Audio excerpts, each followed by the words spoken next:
The first tremor wasn't volcanic. I knew that the moment the floor moved under my boots, too even, too rhythmic.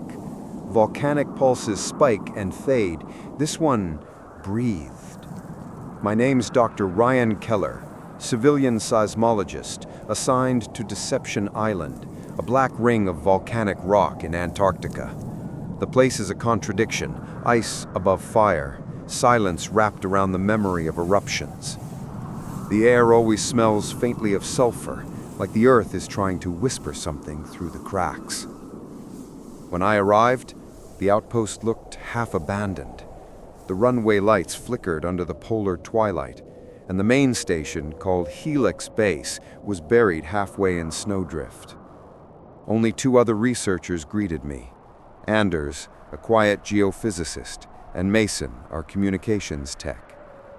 They told me our primary objective was simple: monitor volcanic activity, log tremors, and send daily data bursts to McMurdo.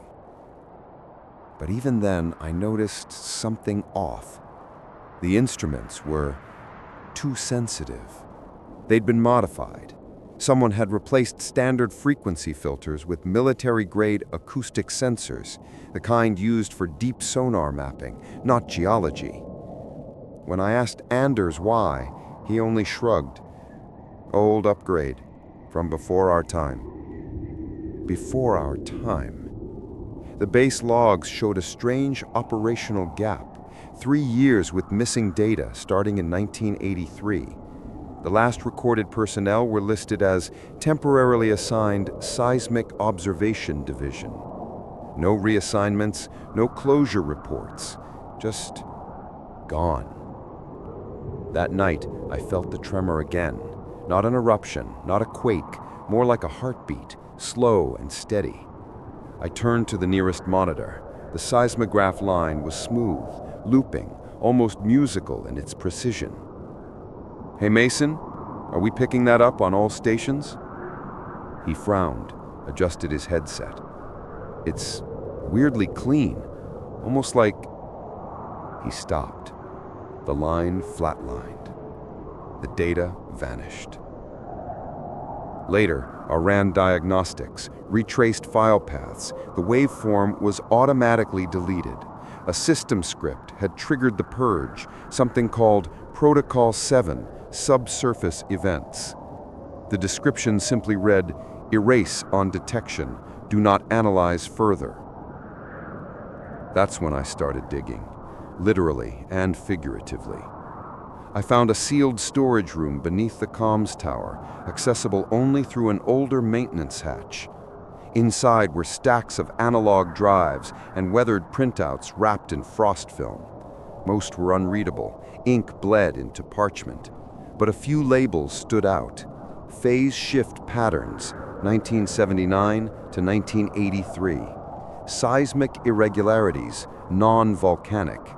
And at the bottom, a binder labeled Subsurface Activity Reports, Project Deep Earth. I flipped through pages filled with scribbled notes. Signal repeats every 11 minutes. Amplitude stable, organic resonance. And one line that stopped me cold. Do not remain on surface during rhythm intervals. Patterns indicate response behavior. Response behavior. That night when I stepped outside to clear my head, the wind had died completely. The island was silent, no waves, no creaking ice, not even the hum of the generator. Just stillness. Then the snow beneath my boots shifted, not from wind, but from vibration. I froze. The tremor rolled again, gentle, steady, timed. I knelt down, placed my gloved hand on the frozen ground. It pulsed. 1, 2, 3. Pause. 1, 2, 3. It wasn't chaotic like tectonic movement. It was repeating. Like Morse code. I hurried back inside, heart pounding. The others were asleep, the monitors idle. I replayed the sensor feed from earlier, trying to amplify the background noise. The waveform looked like a wave, but when I overlaid the frequency curve onto an audio filter, I heard something. A hum. Deep. Resonant. It wasn't random static, it was tonal, almost like a low voice buried under layers of pressure. I amplified it again. The pattern repeated, rising by half a pitch each cycle. Then, right before the last pulse, a second hum joined in, same rhythm, like a call and answer. "Anders," I whispered, shaking him awake. He rubbed his eyes, leaned toward the speaker. The next pulse came through, clearer, sharper, almost alive. Anders looked pale. "That's not seismic noise." "Then what is it?" He hesitated. "It's communication." A silence stretched between us as another pulse hit, stronger this time. The mugs on the desk rattled. The base creaked. Then Mason's voice came through the intercom. "Guys, are you seeing this? The temperature sensors just dropped 10 degrees and the ice scanners are picking up movement." Anders turned to me, eyes wise. "Whatever that is, it's not under the volcano. It's under us." When the backup generators kicked in, I found a message on the monitor, one line of text, decades old, blinking in the dark. "Don't listen when it breathes back." When the backup generators finally kicked in, every monitor in the lab flashed white for a second. Then one screen came alive. The seismograph wasn't displaying waveforms anymore, just a single line of text blinking in the corner. "Don't listen when it breathes back." At first, I thought it was a system error from the reboot, until Anders leaned closer, squinting at the timestamp. It was dated January 18th, 1983. The same day the last team vanished.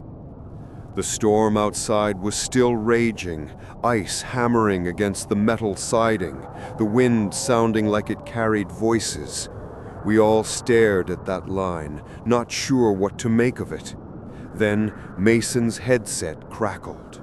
A low, rolling tone, the same deep hum from before, only louder now. He tore the headset off. "It's not interference, it's coming through the comms." The sound vibrated the entire desk. It wasn't a noise you heard, it was one you felt in your ribs. We switched off the external receivers, isolating our internal system, but the hum persisted, bleeding through every channel like it was using the cables themselves to travel. I noticed something new on the waveform. Each pulse had a pause, a perfect 5-second gap, and then a faint echo, almost like the sound was bouncing back from somewhere below. I saved the audio file, labeled it Unknown Tremor Pattern 3A, and ran it through the system's frequency visualizer. The results froze my blood. The echo wasn't random. It was a mirrored copy of our own seismic ping, delayed and distorted, as if something deep beneath the caldera was responding to us. "That's not magma," I whispered. "No," Anders said. "That's communication." We shut down the external recorders and went to the archives, old binders full of thermal charts and mission notes. The 1983 team had documented similar tremors, but what stood out were the handwritten annotations in the margins. Avoid harmonic synchronization. Never transmit during pulse phase. If resonance exceeds 3.7 Hz, evacuate. Then there was an entire page marked with a red wax seal, the only one. Across the top, written in black marker, Protocol 9, when it listens back. We unfolded it slowly. Inside, was a typed memo dated February 4th, 1983. Subsurface acoustic feedback consistent with structural formation. Unknown biological correlation. Seismic instruments display mimetic delay, classified as responsive signal. Researchers report pressure changes and auditory hallucinations. In case of feedback, silence all transmissions and initiate full surface withdrawal for no less than 72 hours. Anders exhaled. They heard it, just like us. No, this says it heard them. The next tremor hit 2 hours later, but this time it wasn't faint. The entire building shuddered, metal shrieking as if pulled from below. The light dimmed again, and my screen filled with red warnings. Harmonic overlap detected. I switched the sensors to visual mode, mapping the seismic data as wave patterns. The rhythm looked wrong, too symmetrical. When I zoomed in, I realized it wasn't a random signal at all. It looked like a fingerprint, a ridged, looping structure, repeating in intervals, a pattern so complex it had to be organic. And in the center of that fingerprint, a hollow zone appeared, like an eye. Mason stepped back, whispering, "It's mapping us." The hum deepened again, lower, heavier, and unmistakably closer. The base itself seemed to vibrate in sync. Anders slammed the emergency power cut. The noise stopped instantly. But then, in that vacuum of silence, the floor creaked. Something massive shifted beneath us, not the deep, distant groan of the earth, but a deliberate, slow motion. "It's moving under the magma chamber." "No," Anders corrected softly. "It is the chamber." I wanted to argue, but the words caught in my throat, because as soon as he said it, the floor sensors activated on their own, lights blinking one by one, tracing an invisible shape that stretched beneath the base. A circular formation, concentric, pulsing, like a heart. Mason started packing his equipment. "We're calling evac." "We can't," Anders said. "Protocol 9 says no transmissions during feedback. We send a signal, and it might..." "Might what?" "Answer again." We sat in silence for a long time, listening to the hum fade into the distance, until, finally, it stopped. I thought it was over, but as the quiet settled, my laptop beeped once. One new file had appeared on the desktop. No name, just coordinates. When I opened it, the screen flickered, displaying a single line of text before shutting off. "You shouldn't have listened." At dawn, we followed those coordinates. The ice around the caldera had melted overnight, in a perfect circle 300 meters wide. The tremors pattern was printed into the snow like a spiral, and in the middle, the ground was breathing. When dawn finally broke, the storm had gone silent. No wind, no movement, just the sound of ice cracking in the distance, rhythmic and deliberate, like something beneath the surface exhaling. We stepped outside with thermal gear and portable scanners. The cold hit like a wall, but the landscape didn't look real anymore. The snow had melted in a perfect circular pattern, stretching almost 300 meters across the caldera's rim. And right in the center, vapor rising in a slow, steady rhythm. The ground was breathing. Anders adjusted his thermal lens. The display showed a faint pulse beneath the ice, a massive radial signature glowing faint orange, cycling in intervals.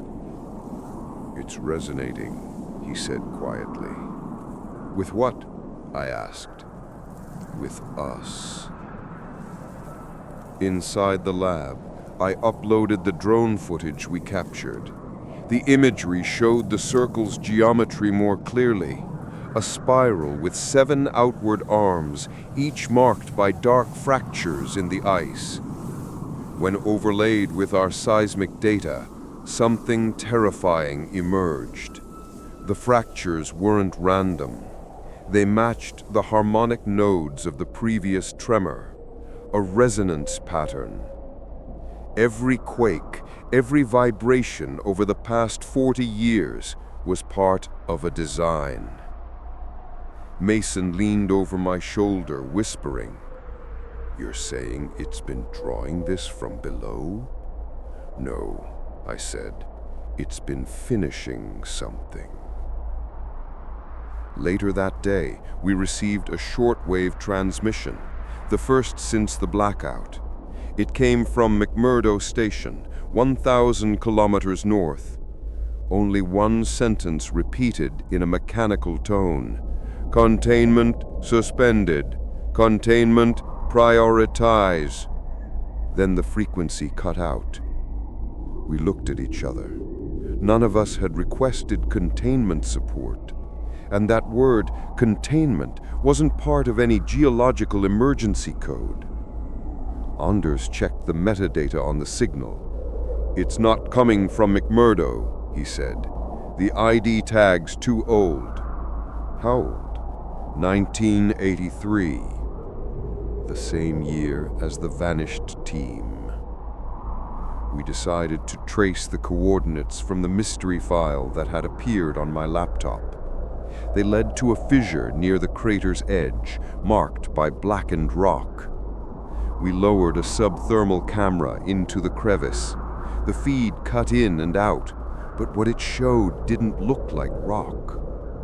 Beneath the crust, there was movement, slow, undulating waves, as if molten material was shifting through tissue rather than stone. "Is that organic?" Mason asked. Anders didn't answer. He zoomed in. The texture beneath the surface looked ribbed, symmetrical, like cartilage. Then the motion stopped. A new vibration registered on our scanners, faint at first, then steady. Tap, tap, tap. In perfect intervals, 3 seconds apart. Anders looked up. "It's matching the frequency of our heartbeats." That night, I couldn't sleep. Every few minutes I felt a faint tremor beneath the floor, almost like a pulse running through the structure. I turned on the seismograph out of habit, but the waveform wasn't fluctuating anymore. It was flat. Until I touched the metal desk. Instantly, the line began to move again, reacting to my contact. "It's listening," I whispered. The next morning, we tried contacting McMurdo again. No response, but as soon as Anders transmitted, the ground outside rippled, a visible wave passing across the snow. We killed the signal, terrified. Mason backed away from the console. "It's not interference, it's direct communication. Every transmission feeds it." I checked the logs from the old team again. There was one entry dated the day before they vanished. "We've reached the harmonic limit. The surface no longer returns echoes. It anticipates them." And beneath it, scrawled in a shaking hand, "It's awake." That afternoon, the ice around the spiral cracked open completely. Steam hissed upward in bursts. The air shimmered with heat, something that shouldn't be possible in -40 degrees C. Our instruments began to fail one by one. Thermal cameras overloaded, drones dropped from the air. But before the last camera shut off, we saw it, a faint glow rising from the fissure, a bioluminescent shimmer that pulsed in time with our heartbeats. Mason whispered, "If that's alive, it's bigger than the island." We fell silent. The hum began again, deeper, smoother, and so low it made my bones ache. Anders looked down at his seismograph. "It's not tremors anymore," he said. "Then what is it?" "It's breathing in." Then everything went dark again. The last thing I remember was the sound of my own heartbeat being echoed back to me, perfectly, one for one, from deep beneath the ice. And for the first time, it wasn't the earth shaking. It was something else waiting for us to respond. When the power returned, our lab wasn't where we left it. The coordinates had shifted by almost half a kilometer north, as if the island itself had moved. And below the surface, sonar showed an opening, shaped like a throat. When power flickered back, half our monitors displayed coordinates that didn't make sense. The station had shifted, according to GPS, 0.47 kilometers north. That was impossible. The station was bolted into the rock. Anders ran the diagnostic 3 times, same result. The map now showed our entire research compound sitting directly above the spiral formation we'd recorded the night before. Mason stared at the screen. "It didn't move," he whispered. "The island did." We stepped outside, expecting to see devastation. Instead, the landscape had rearranged. The fissure was gone, sealed as if it had never existed, and a new opening had formed where the snow had melted earlier. A perfect circular sinkhole, venting slow waves of vapor that smelled faintly of iron. Anders lowered a cable camera inside. The feed showed smooth walls descending at least 200 meters. The rock wasn't jagged like natural formations. It was ribbed, arched, sculpted. We watched as the camera drifted past what looked like fused bone encased in ice. Long curved structures rising like vertebrae, disappearing into the dark. The air temperature near the hole registered +2 degrees C, warm, alive. We decided to descend. I know how insane that sounds, but every scientist has that moment where curiosity outweighs fear. This was ours. We rigged climbing harnesses, portable floodlights, and oxygen systems. Anders insisted on running an umbilical power feed to keep our instruments online. Before we began, I found another note in the old 1983 logbook, half-burned, wedged behind the communications panel. Protocol 12. If you enter the chamber, speak nothing. Sound feeds it. I tore the page out and pocketed it. We rappelled in. The deeper we went, the quieter it became. Even the sound of our breathing dulled, as if the air itself absorbed it. Around 100 meters down, the ice turned transparent. Behind it, faint shapes floated, circular masses, translucent, beating softly with amber light. I thought they were gas pockets, until one of them shifted position. "Anders, are you getting this?" I whispered. "Yeah," he said, his voice trembling. "They're reacting to us." His heat signatures on his scanner flared when he spoke. "Stop talking," I hissed. Instantly, the lights dimmed again. At the base of the shaft, we found a chamber large enough to hold an aircraft hangar. The walls pulsed faintly with a slow internal rhythm, a peristaltic motion, like muscle contraction. And in the center stood a pillar of dark, porous material, not rock, not ice, something in between. It was covered in markings, grooves too deliberate to be erosion, arranged in spirals and repeating triads. Anders ran his scanner across the surface. The pattern emitted an acoustic frequency outside human hearing range. Low, resonant, constant.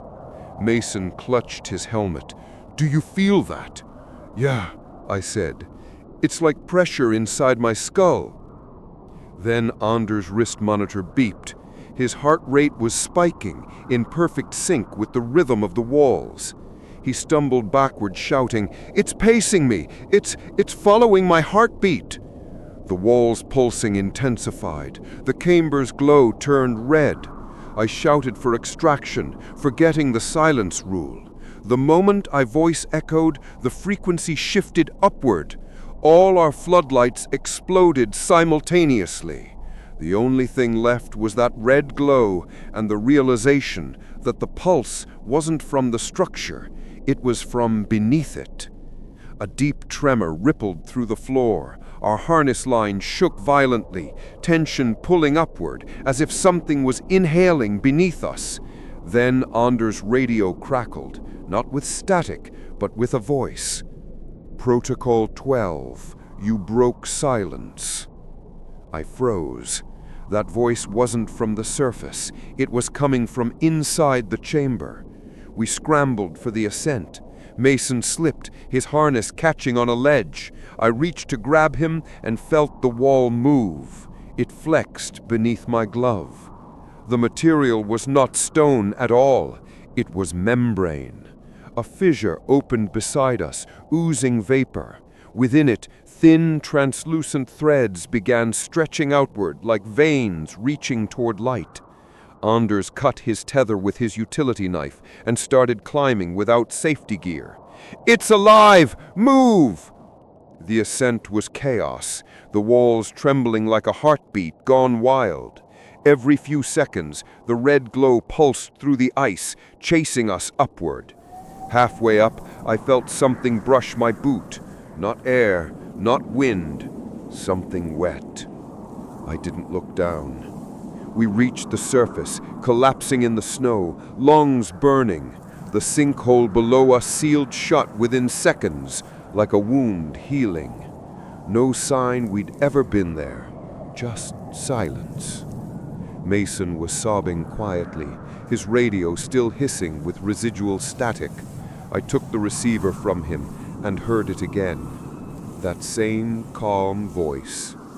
"Containment priority confirmed." And another line, quieter, almost an afterthought.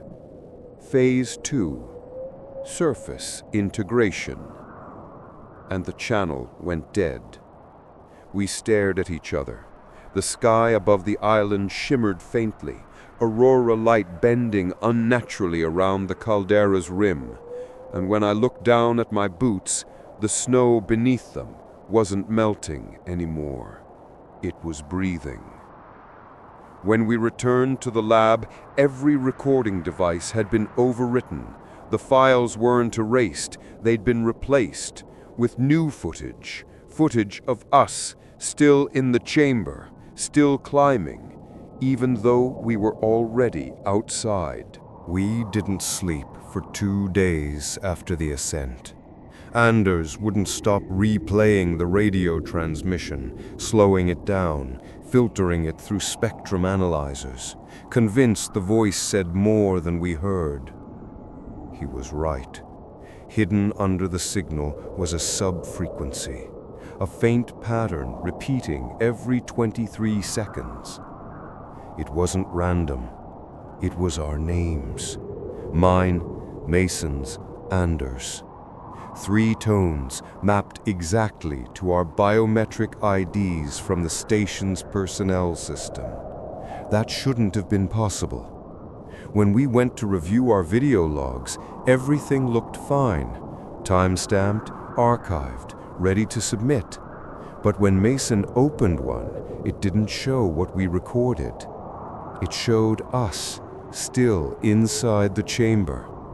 The footage played from a fixed perspective we'd never set up, an angle from the far wall showing the three of us climbing toward the camera. And behind us, in the faint red light, the membrane shifted. Something like a shape began to press outward, tall and thin, leaving an impression in the ice. Then the file cut out. And it wasn't just that clip. Every camera, every drone feed, all of them replaced with the same footage from slightly different vantage points. We ran diagnostics to see if the data was corrupted. It wasn't.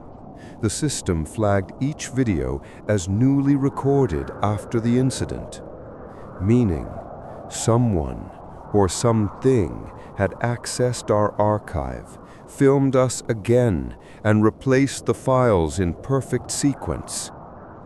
That's when the power dimmed again. All the monitors flickered to static, except one, the seismic terminal. It started printing text. Observation complete. Stability test, phase 2. Surface broadcast initializing. Anders ripped the power cable out of the wall. The text continued printing. No power, no network connection, yet line after line of code streamed across the screen in glowing green. I yanked him back as Mason shouted, "Listen!"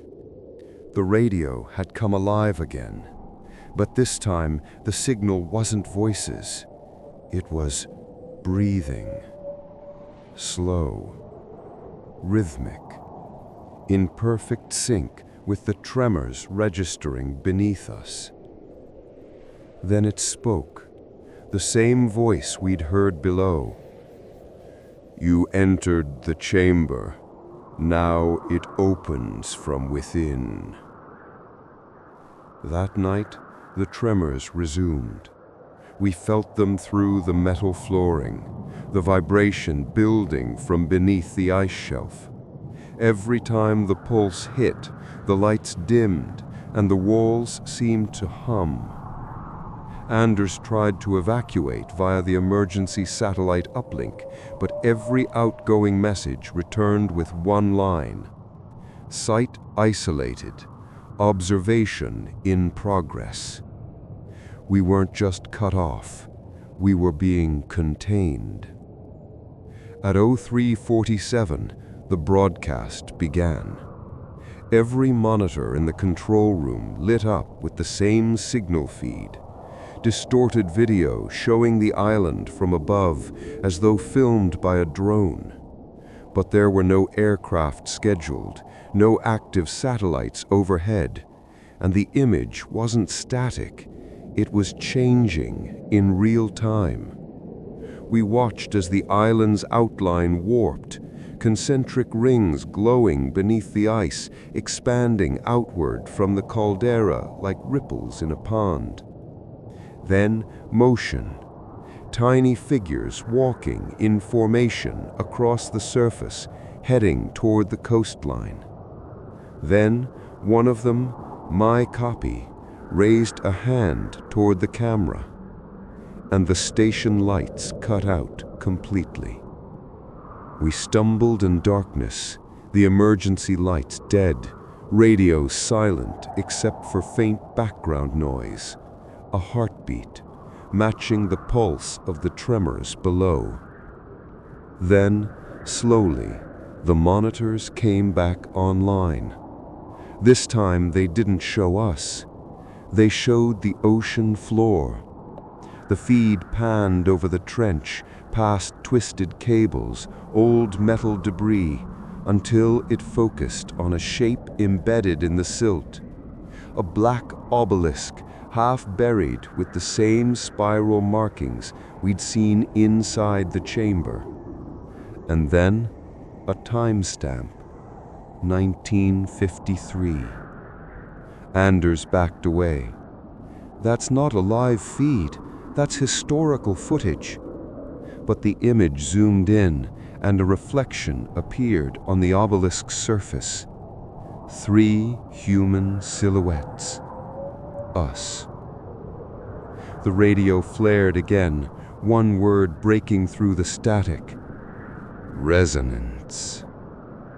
Then every device, every speaker, every recording terminal in the station synchronized to emit a tone, low, bone-deep, vibrating through the walls, the air, our teeth. It wasn't just sound, it was command. Anders fell to his knees, eyes glazed. Mason began whispering the same word over and over. Phase 2, Phase 2. The screens brightened to full white. When the tone stopped, Anders stood up, expression blank, and walked toward the main door. They want surface contact, he said. He didn't wait for us. He stepped outside into the cold, the door sealing behind him. Through the window, I saw the snow ripple around his boots, the same slow rise and fall we'd seen before, like the ground was breathing. And from somewhere deep below the ice, a voice rose on the wind, not over radio, not through speakers, but directly through the air. Integration begins at dawn.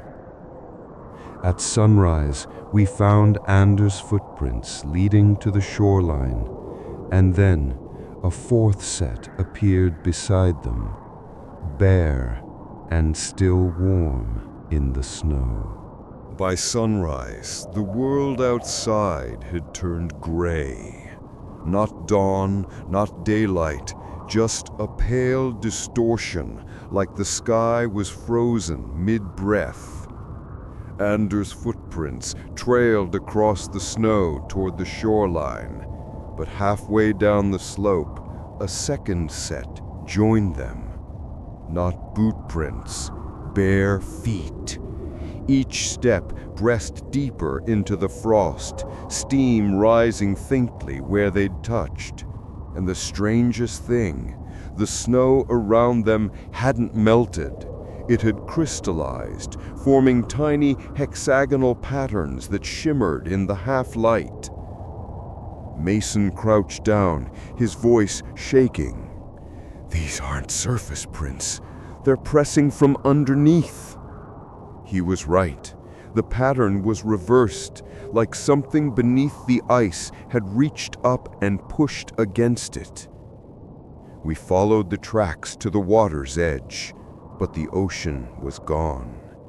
In its place stretched a flat, glassy plain, the entire bay frozen solid, but with movement visible underneath, shapes sliding slowly through the ice like shadows in fog.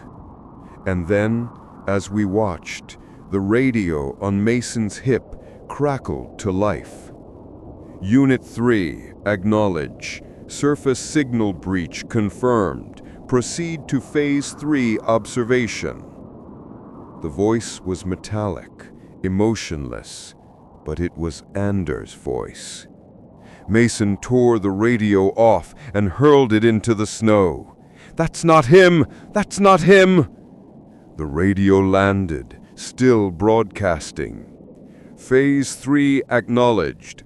Observer integrity compromised. Then, silence. We ran back to the station. Every screen inside was lit again, showing the same symbol, the spiral we'd seen on the obelisk. It pulsed in time with the seismic sensors, faster now. Each pulse matched a faint vibration in the floor, stronger than before, like something massive was waking up. I opened the main console, trying to access the uplink again. The display flashed a warning. Satlink override, connection established by user Project Deep Light. Mason froze. What the hell is deep light? I didn't know, but the system began auto-downloading files, schematics, photographs, field notes, all dated 1953 to 1956. The images showed men in radiation suits lowering a black object into the trench. Each note described biogenic resonance responses and acoustic mimicry, whatever that meant. Then one line at the bottom caught my eye. Subject exhibits anticipatory behavior prior to observation events. Anticipatory. It knew when it was being watched. A tremor hit hard enough to knock us off our feet. The lights dimmed to red emergency glow, and alarms screamed from the lower deck. Mason shouted, "Containment breach! Below the lab!" We rushed down the stairwell. Water dripped from the ceiling, the air freezing cold. In the corridor leading to the observation chamber, frost patterns crawled across the walls, not random, but geometric. Spirals, hexagons, repeating fractals. The door to the main chamber was open. Inside, the containment glass had cracked, a thin, vertical line from floor to ceiling, glowing faintly blue. And through the fracture, something was moving. At first, it looked like mist, a low haze drifting through the air. But as it thickened, I saw texture. Not smoke, veins. It pulsed like tissue, coiling upward, expanding, contracting, reaching. Mason aimed his flare gun at it. "Don't move." The mist stopped, hovering in mid-air. Then, slowly it pulled back, reshaping itself into a tall, thin silhouette. We could see right through it, half human, half reflection, as though it were made of refracted light. It spoke. Phase 3 complete. The voice wasn't external. It came from inside our heads. I tried to move, but my limbs felt heavy. Mason fell to one knee, his breath fogging. The entity tilted its head slightly, and the glass wall behind it began to warp, bending inward like it was being drawn toward the shape. That's when I realized what the tremors really were. Not seismic, respiratory. The island itself was breathing. We fled back up the stairs, the floor vibrating so hard that frost fell like dust from the ceiling. As we reached the control deck, I saw the monitors changing again. They now showed us running through the corridors in real time. The feed was being filmed from behind us, from just a few meters away. And in the reflection of one monitor, I saw it, the shape, standing behind us, perfectly still, head tilted. Mason turned, screamed, and fired. The flare passed straight through it, embedding in the wall, but the light illuminated something else. Anders, standing just beyond the creature, eyes wide open, completely calm. "You're late. It's time to synchronize," he said softly. The screens turned black. Then one final message appeared, written across every display in red blood text. "The deep does not forget." We backed into the elevator, sealed the door, and started the ascent to the surface. But even there, above the ice, inside the cold sunlight, the hum never stopped. It was inside our bones now, the same tone we'd heard below. When I looked out across the bay, I saw it again, the frozen plain, and beneath the ice, those same shifting shadows. But now, they were shaped like us. That night, the transmission spread. Every listening post across the Arctic reported the same signal. Our names, and then new ones. Ones that haven't been born yet. By the time we reached the surface, the world had changed tone. The air didn't move. The ocean, what remained visible through the fractured bay ice, seemed to pulse every few seconds, like a heartbeat too slow for a living thing. We dragged Anders into the upper cabin.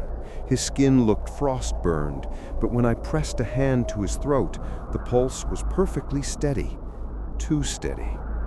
Mason whispered, "He's sinking with it." He was right. The moment the word left his mouth, the seismograph upstairs ticked once, a clear echo of Anders' heartbeat. I tried the emergency SATCOM again. For the first time in weeks, it connected. Not to McMurdo, but to every Antarctic outpost simultaneously, and all of them were transmitting the same carrier tone, one unbroken low frequency. The station's printer began spooling paper on its own. Lines of numbers, coordinates, scrolled across the sheet. I traced one with my finger.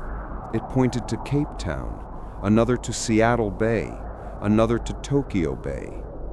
Mason leaned over the sheet, his voice small. "Those are the world's seismic array sites." We watched as each coordinate received a check mark beside it, one by one, in perfect rhythm with that deep pulse beneath the ice. Anders' eyes opened. "The deep remembers us now. It will speak through what you built to listen." Before I could answer, every speaker in the control room came alive with overlapping voices, hundreds, maybe thousands. They weren't screaming. They were repeating weather data, ship manifests, sonar readings, all stitched together into a single mechanical prayer. Each voice carried that same undertone, the harmonic that shouldn't exist. We stepped outside. Auroras tore across the sky, green and white spirals bending unnaturally fast. Beneath them, the ocean ice fractured outward in perfect concentric rings, the same pattern we'd seen on the monitors. Somewhere below, something was turning. Mason backed away toward the radio mast. "If it's hijacking frequencies, we kill the transmitter."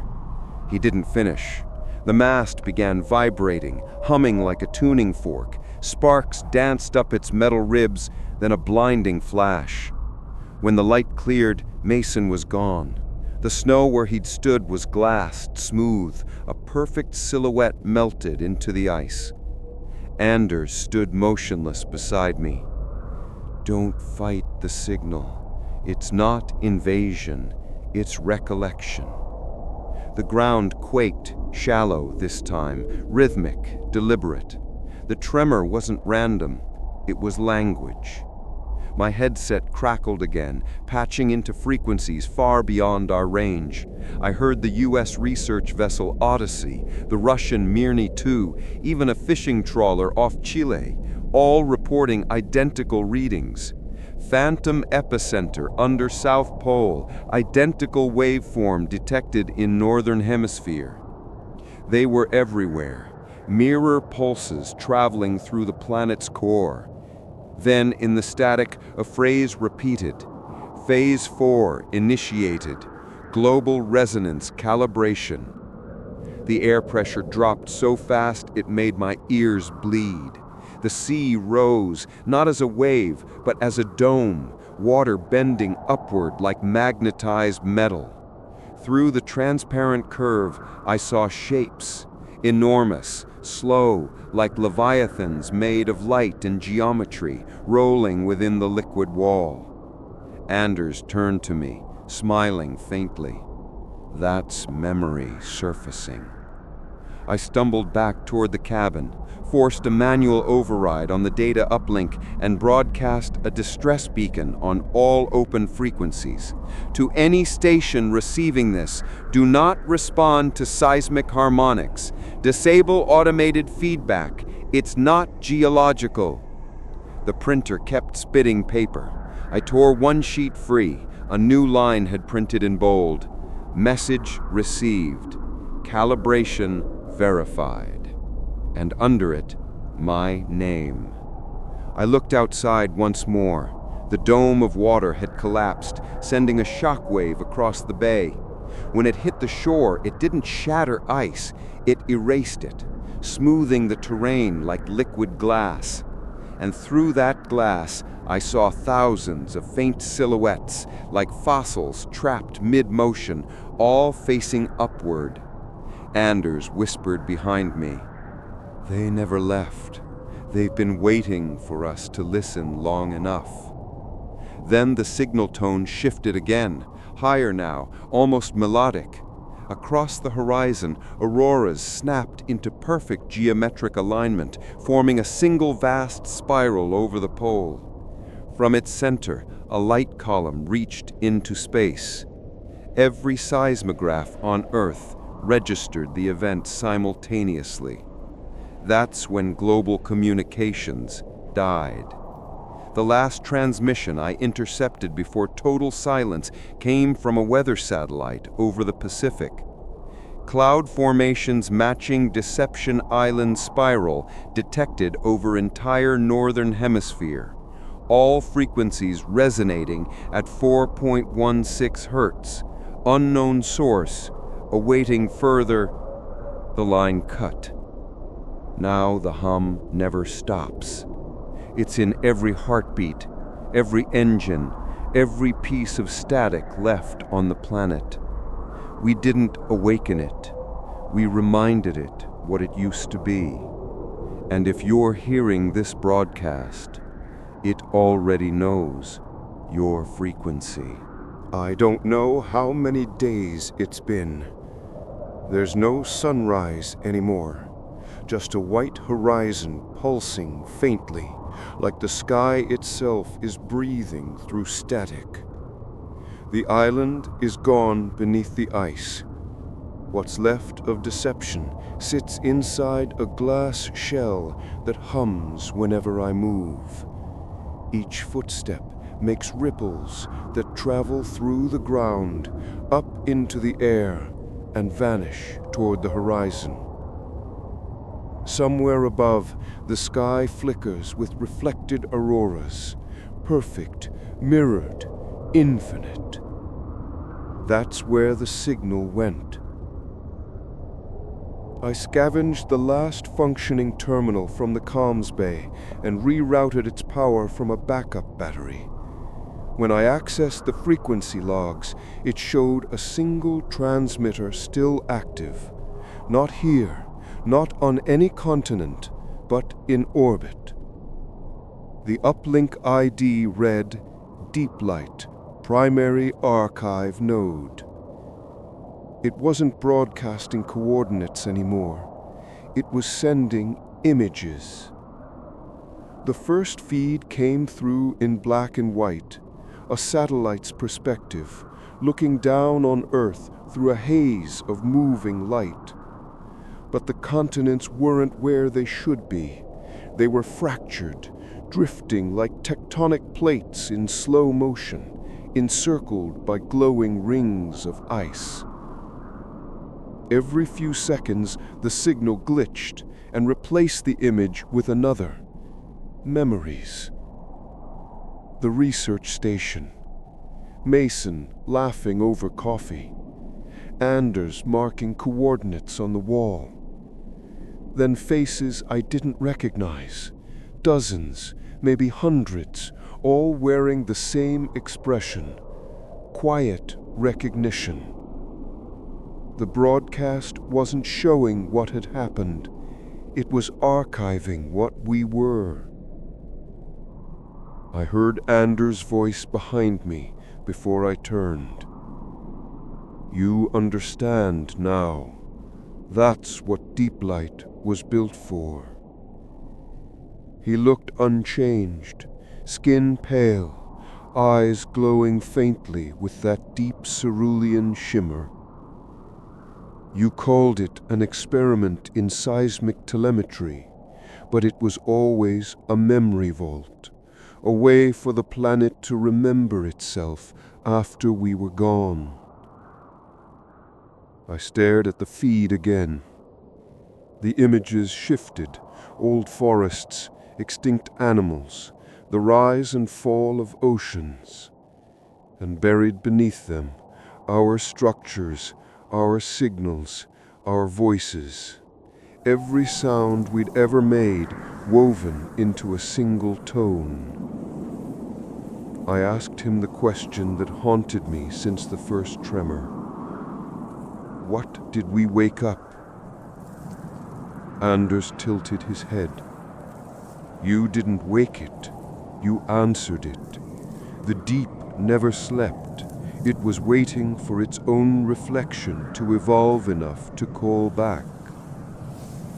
He stepped closer to the console, touched the screen. It used you, used all of us, our machines, our frequencies, our hunger to measure things. The planet doesn't dream in words, it dreams in resonance. And now the echo is complete. The ground trembled again, soft, almost like a sigh. From somewhere beneath the ice came a rising hum, layered, harmonic, beautiful, and terrifying all at once.